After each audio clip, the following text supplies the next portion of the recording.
नमस्कार दोस्तों, मैं आज आपको करवा चौथ व्रत की पौराणिक कथा सुनाने जा रही हूँ। ध्यान से सुने। कार्तिक कृष्ण पक्ष की चतुर्थी को करवा चौथ कहते हैं। इसमें गणेश जी का पूजन करके उन्हें पूजन दान से प्रसन्न किया जाता है। इसमें गेहूं का करवा भर के पूजन किया जाता है और विवाहित लड़कियों के यहाँ चीनी के करवे पीहर से भेजे जाते हैं तथा इसमें निम्नलिखित कहानी सुनकर चंद्रोदय में अर्घ देकर व्रत खोला जाता है।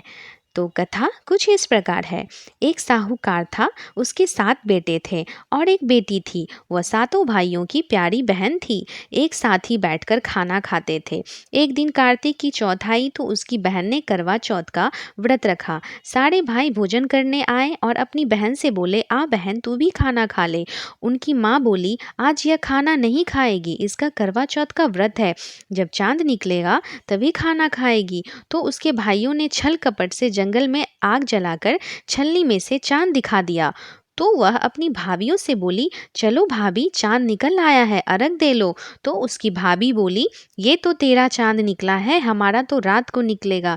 यह सुनकर भाइयों के कहने से उसने चांद को अर्घ दे दिया और खाने बैठ गई। पहला टुकड़ा तोड़ा, बाल निकला। दूसरा टुकड़ा तोड़ा, छींक मारी। तीसरा टुकड़ा तोड़ा तो राजा के घर से बुलावा आ गया कि राजा का लड़का बीमार है, जल्दी भेजो। माँ ने लड़की के पहनने के लिए 3 बार संदूक खोला। तीनों बार सफ़ेद साड़ी निकले।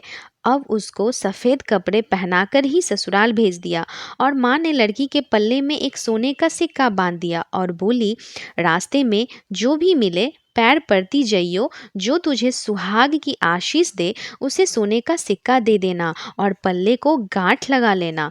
अब उसे रास्ते में जो कोई भी मिला सबके पैर पड़ी, पर किसी ने भी सुहाग की आशीष नहीं दी।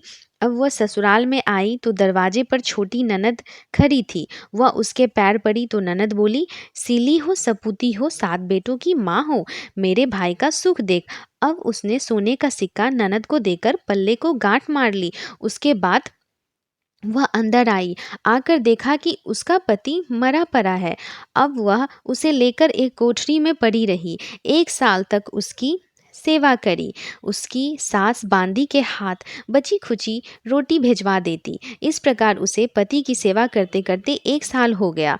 करवा चौथ का व्रत आया। सारी पड़ोसनों ने नहा धोकर करवा चौथ का व्रत रखा।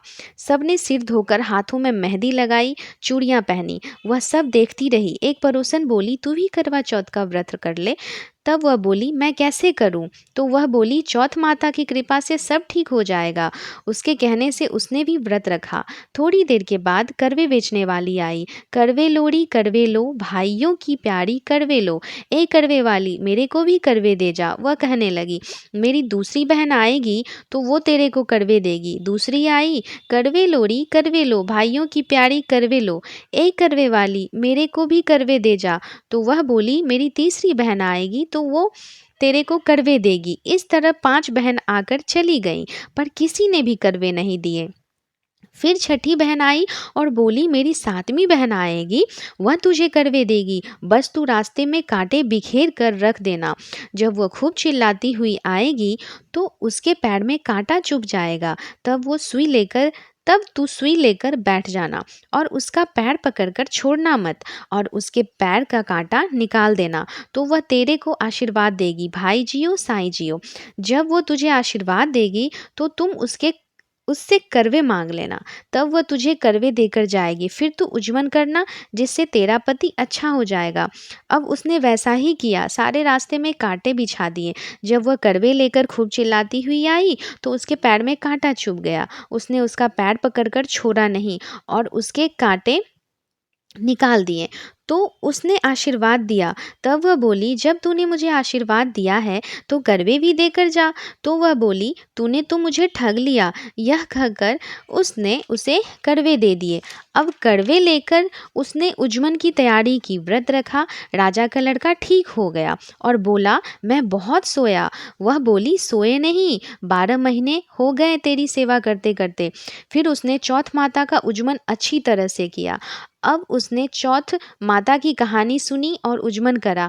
अब वे दोनों चौपड़ खेलने लग गए। इतने में उसकी बांदी तेल की पली और गुड़ की डली लेकर आ गई। दोनों को खेलते देखकर सासू से जाकर बोली, महलों में खूब रौनक है, तेरी बहू चौपड़ खेल रही है। इतना सुनकर सासू देखने को आई। दोनों को देखकर बहुत खुश हुई। बहू ने सासू के पैर दबाए और सासू बोली, बहू सच सच बता, तूने क्या किया। उसने सारा हाल अपनी सासू को बताया तो राजा ने सारे शहर में ढिंढोरा पिटवाया कि अपने पति की जीवन सुरक्षा के लिए सब बहनें करवा चौथ का व्रत रखे। पहले करवे को अपने पिहर में जाकर उजमन करे।